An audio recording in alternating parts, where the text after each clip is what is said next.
buenas noches, amigos de Entre Líneas. El tema del humor, que hemos visto de alguna manera reflejado en publicaciones en los últimos tiempos, como por ejemplo la experiencia del Sádico Ilustrado, donde se reunieron cantidad de autores e intelectuales y, valga la cita también, humoristas. La reciente edición también del libro del profesor Efraín Subero, El humorismo en verso en Venezuela, editado por la Forma, autor de Venezuela. El último libro que ha sacado Monte Ávila de don Salvador Garmendia, que se llama Cuentos Cómicos, y también un trabajo sostenido del profesor Ildemaro Torres, quien en los años 80 a través de Maravén publicó la primera edición del humorismo gráfico en Venezuela, que ha sido también reeditado por Ermitano Editores. Nos da cuenta de un trabajo minucioso, dilatado, sobre este tema. Por supuesto, para tratar este punto tenemos invitado en la noche de hoy a uno de los culpables, a uno de los testigos privilegiados y a uno de las personas que mejor ha investigado este tema, un poco para conversar informalmente sobre esto. Bienvenido pues, Ildemaro.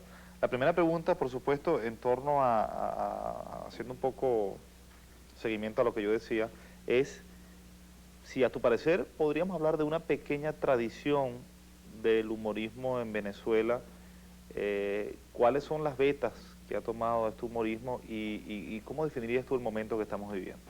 Sí, fíjate, yo pensaría que es una extraordinaria tradición y que todo lo que uno investigue, escriba, publique, es como un tributo mínimo a toda esa gente.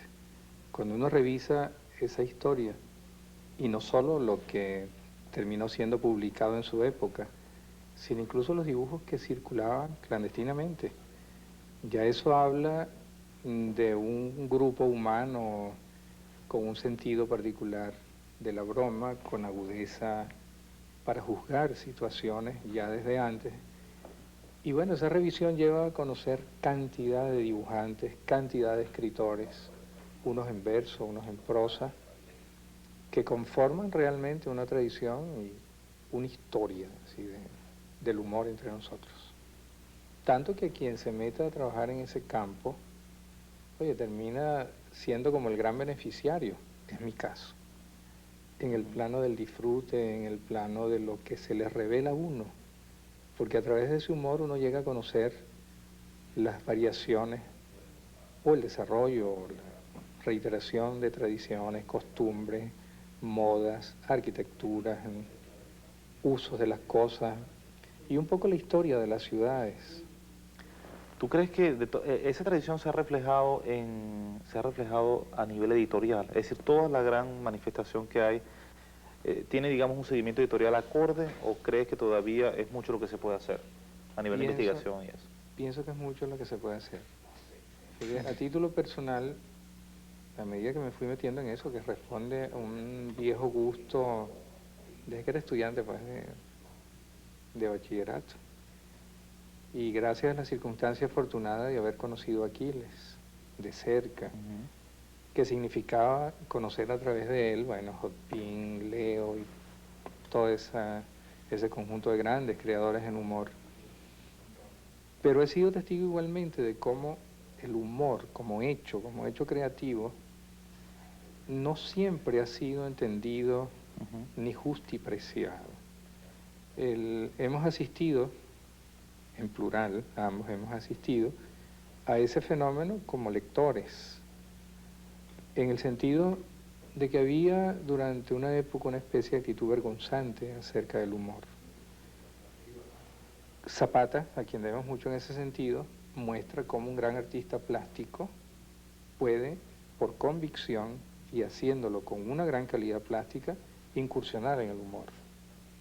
Y al hacerlo, abre un espacio para otros dibujantes que, aun siendo excelentes en su campo, no daban el paso al humor, porque de algún modo sentían que con eso devaluaban su obra artística. Bueno, en la escritura igual. Durante mucho tiempo uno asistía a una obra de teatro y al comentarla decía, qué buena, fíjate que hay un humor subyacente. O una novela y uno decía, es interesante, no sé si tú lo percibes, que el hilo ductor es como de humor. Y bueno, llega felizmente un momento en que deciden irse por la calle del medio. Y el sádico tiene mucho que ver con eso. Ahora, ¿dónde crees tú que están las razones profundas de esa actitud vergonzante? ¿Es un problema de cultura, de formación cultural, en fin? Yo no sé si es en... Te lo pregunto porque gente intelectual y pensadores realmente importantes a la hora de definir un poco la esencia de esto que es vivir y la existencia misma, han dicho que quién sabe si el humor es la mejor herramienta para tratar de entender una cosa que jamás podremos entender. En fin, la burla de alguna manera de nosotros mismos, ¿no? Yo lo pienso, sí. Casi que un convencido de eso.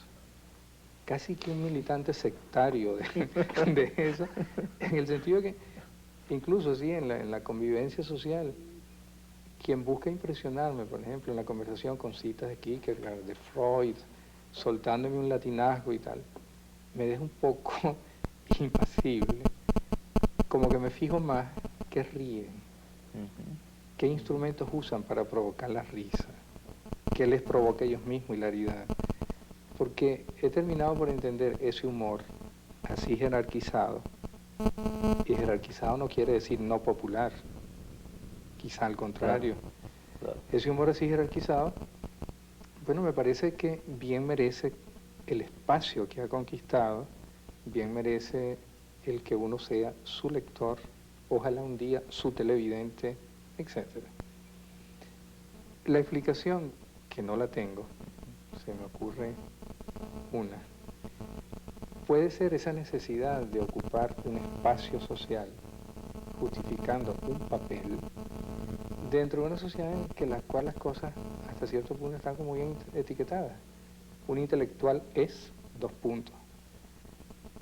Y te lo digo ya ahora, vivido como experiencia personal. Cuando uno publica un libro, se ve de golpe colocado en una cresta de una ola. La nota de prensa cuando sale, la entrevista cuando la hay. Y entonces, al producirse eso, en el caso mío sobre el humor, hay una pregunta que siempre me hacen y que debo decir ahora que es la que me provoca mayor hilaridad. Es, ¿y cómo un hombre tan serio como usted se ocupa del humor? Bueno, me río porque eso define perfectamente una situación. Claro.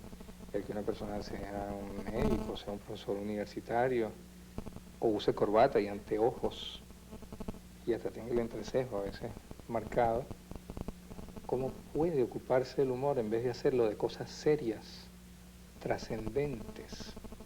Y bueno, yo creo que es esa noción de lo trascendente y de lo serio lo que ha llevado a tener el humor como hermana menor en las artes plásticas, como un subgénero en la escritura, con olvido de que ha habido en el mundo grandes, extraordinarios escritores definidos por su condición de humorista.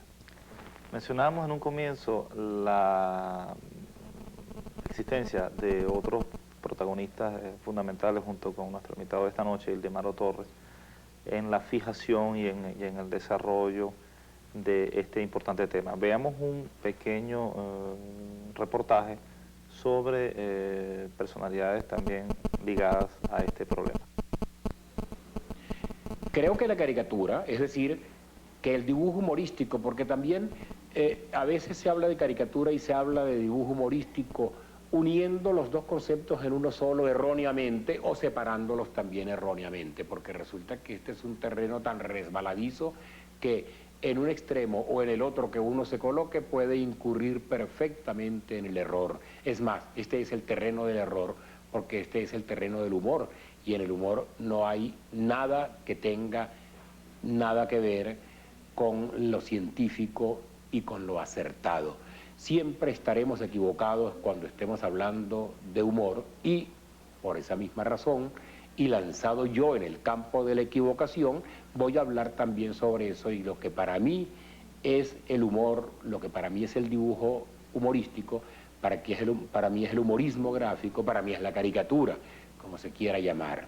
En primer lugar, considero que la característica que el dibujo que uno realice tenga es algo que no se le puede poner, que no se lo puede poner uno conscientemente.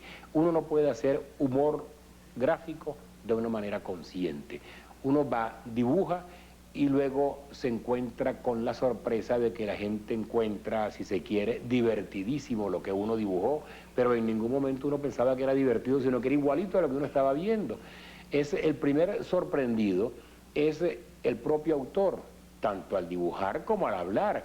El humorista es una persona que todo lo que dice lo dice completamente en serio. Él en ningún momento piensa que está haciendo un chiste, y de repente descubre que la gente se está riendo de lo que él está diciendo, y él está viendo el mundo, describiendo el mundo tal y como su entendimiento se lo está manifestando. En ningún momento lo está haciendo de una manera violenta, en ningún momento está viendo el mundo como todo el mundo y después diciendo, y ahora voy a ver cómo lo digo humorísticamente. No, él lo ve nada más de esa manera y cree que lo está viendo en serio. Porque como el daltónico ve otros colores distintos a los que vemos los demás. Bueno, del mismo modo el humorista ve con la misma fidelidad con que el daltónico ve el color equivocado, el humorista ve el mundo desde ese ángulo particular desde el cual él lo ve o desde el cual él lo dibuja, cuando es el caso de un dibujante. Uno dibuja y a veces escribe comentarios en esos dibujos porque uno ve el mundo así, porque uno piensa el mundo así, de esa manera, y porque uno cree que esa es la forma correcta de interpretar el mundo. Y además, si se quiere, una mala palabra en el campo del humor, seria. El humorista cree que es serio. Imagínense ustedes cómo será de humorista el humorista, que cree que es su enemigo. Debo decirles que la historia del humorismo gráfico es la verdadera historia de Venezuela. ¿Por qué? Porque es una historia visual, porque es una historia política, porque es una historia humana y porque es una historia social. No es como estos libros de historia que se detienen nada más que en fechas o determinados sucesos, sino que usted puede ir siguiendo toda la historia de nuestro país con sus alegrías, con sus amarguras, con sus tristezas, con sus características. Ahí está volcado lo que es el carácter venezolano. Nosotros hemos estado siempre muy angustiados por la búsqueda de la identidad venezolana. Y el error ha estado en que nos hemos planteado eso de una manera abstracta y no de una manera concreta. En estos dibujos, en estas caricaturas, está expresado diáfanamente eso que se llama la identidad venezolana. Yo quisiera, Ildemaro, que retomáramos otra vez el problema editorial, para que nos hagas un pequeño diagnóstico. Hemos tenido en la tradición venezolana revistas importantes durante todo el siglo, tú las conoces evidentemente mejor que nosotros. Tuvimos, lo mencionábamos también al comienzo, durante los años 70, 80, la revista El Sádico Ilustrado. Yo quisiera que nos mencionaras, en fin, desde el punto de vista de la investigación y desde el punto de vista de las publicaciones periódicas, ¿qué se está dejando de hacer en este momento, a tu modo de ver? El Sádico en eso marca un hito, es una referencia fundamental, porque en el momento en que salió, por las características esas de uso libérrimo del idioma, no tuvo aceptación, incluso fue objetada. Pero El Sádico fue también ella misma abriendo un espacio. No llegó sino a 29 números.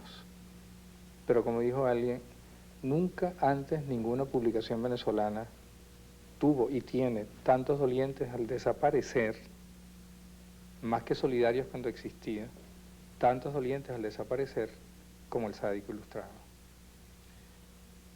Y cuando uno la vuelve a ver, se da cuenta del hecho extraordinario que ella significó, porque era la convergencia de grandes escritores nuestros con grandes dibujantes, haciendo un tipo de humor en el cual, y esa fue una pauta que Zapata marcó, y que la marcó no ya en el acto de hacer la revista, sino en el acto de invitar a trabajar en ella a gente como Salvador, a José Ignacio, a quien lo hizo dejar el Sebastián Montes y pasar a firmar como José Ignacio Cabrujas.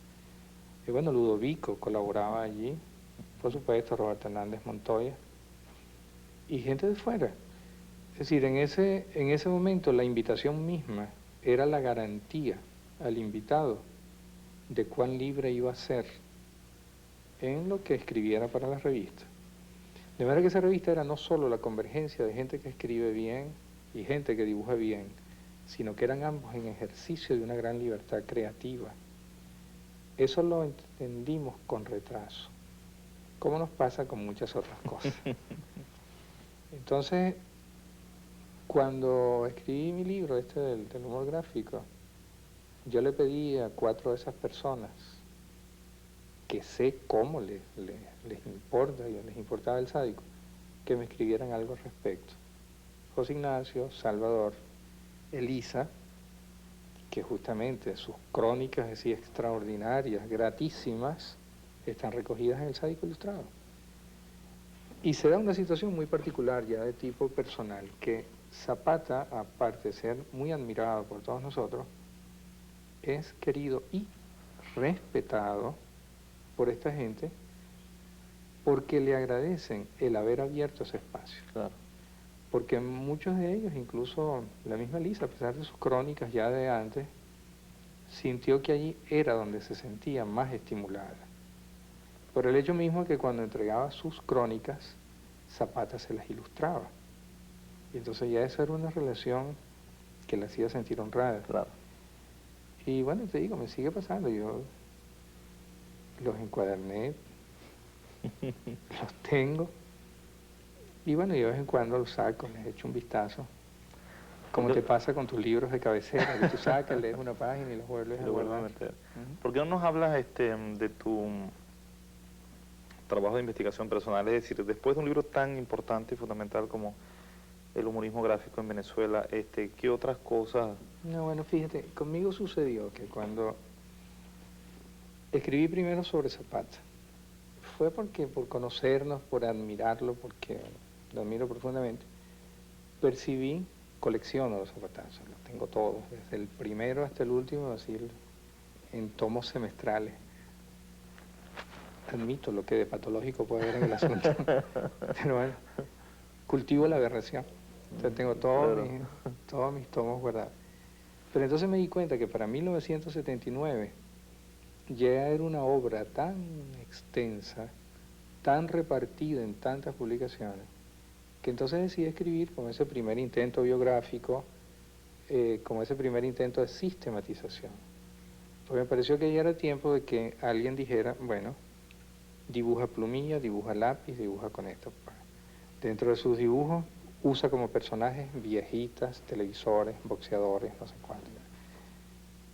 Pero eso, y cuando escribí después el libro, ya pues, toda esta historia de eso, fue pensando en no ser yo necesariamente el dueño del tema, aunque las circunstancias condujeran a eso, sino alguien que trabaja para dejar una documentación básica que le sirva de punto de partida o de plataforma a la gente que siento que debe investigar en ese campo. Entiendo. Estudiantes de arte, estudiantes de comunicación social, gente que perciba la importancia en el diarismo de ese ingrediente de humor, pero de humor así, agudo, de buen sentido de observación, ejercicio perceptivo y ejercicio crítico.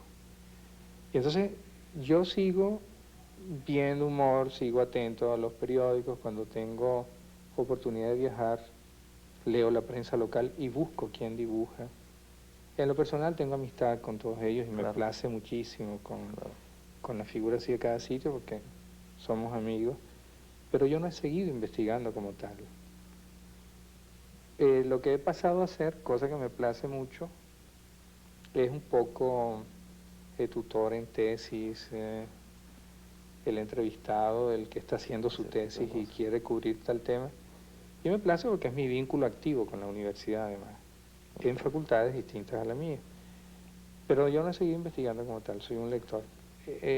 Ando por otras cosas que quiero hacer. Sí. Muy bien, vamos a complementar estas opiniones de Maro con estos mismos testigos de los que él ha hablado.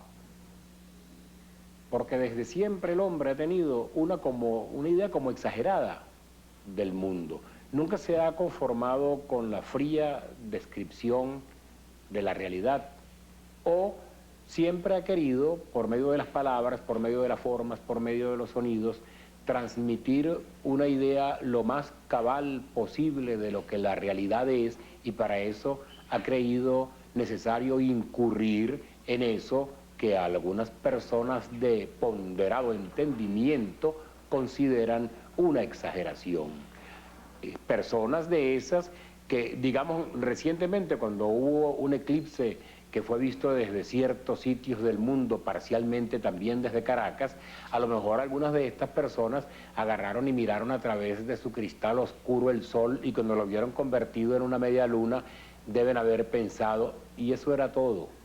Porque de verdad eso es todo. Eso es todo lo que es un eclipse.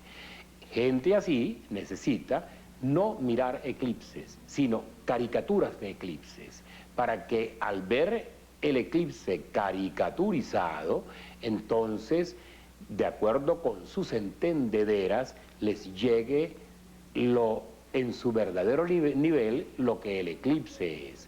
El hombre necesita exagerar para decir lo que lleva por dentro, y necesita también que le exageren lo que le digan para entender la mitad, la tercera, la cuarta parte de lo que le están diciendo. Por esta razón la caricatura tiene un gran sentido, por esta razón la caricatura será eterna, por esta razón la caricatura existe desde siempre. Todo esto que les he dicho tan resumidamente está contenido en esta obra en 5 volúmenes, el humorismo venezolano en verso, que me llevó unos 20 años de trabajo y en la que conté afortunadamente con la colaboración de muchísima gente, no solamente de Caracas, porque Venezuela no es solo Caracas, sino del interior del país. Entonces puedo decir que en esta obra realmente están representados no solamente todos los humoristas venezolanos en verso, sino todos los caricaturistas, porque en cada uno de estos tomos, especialmente en el tomo 3, en el tomo 4, en la edición de 4 tomos, y en el tomo 3, 4 y 5 de la segunda edición, de la segunda impresión que se hizo, hay una galería de caricaturistas, y en ella, como hago ya acá, recoge todas las revistas y todos los periódicos que se han hecho en el país de índole humorística, y luego está el índice de ilustraciones, como ustedes los podrán ver acá.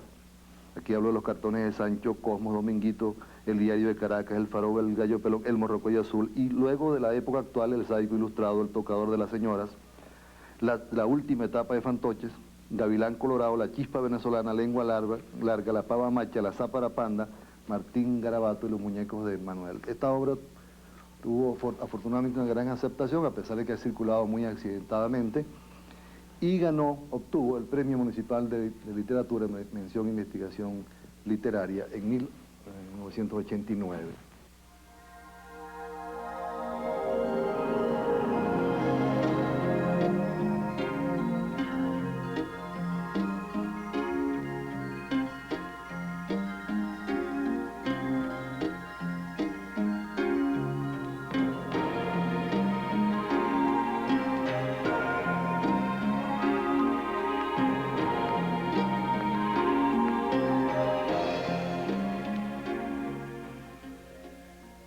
Mencionemos algunos de los libros de los que ha conversado nuestro invitado esta noche. En primer lugar, esta edición de Zapata,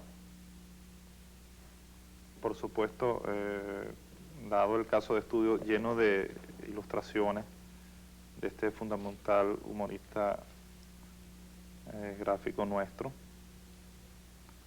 En segundo lugar, también un libro que mencionábamos, El humorismo gráfico en Venezuela, editado inicialmente por Maravén y reeditado recientemente por Almitano. Yo diría que esto es una pieza clave de conocimiento en esta materia y altamente recomendable, por supuesto, para los interesados en el tema. Un libro hecho a 3 manos, si cabe llamarlo, con textos de Ildemaro Torres, fotografías de Alexis Pérez Luna y dibujos, en este caso de Pedro León Zapata, Ernesto Cardenal, en Solentiname, Crónica de un reencuentro. Un libro muy valioso por todo lo que tiene de testimonio, del testimonio vivido de la vuelta del poeta Ernesto Cardenal a Solentiname, Ediciones Centauro, editada en el año 82. Y este libro también, bastante grande, quien nos ha traído el Demaro esta noche con motivo de celebrarse el 42º aniversario del Nacional. Y Demaro coordinó la edición especial titulada Tierra de Gracia, un libro también que circula con dificultad. Me imagino que habría que pedírselo a la propia gente del Nacional. Vamos pues a darle las gracias al Demaro Torres por su presencia esta noche con nosotros, y a ustedes los invitamos muy cordialmente, como de costumbre, a una nueva emisión de Entre Líneas el próximo viernes por este mismo canal y a esta misma hora. Muchísimas gracias y muy buenas noches.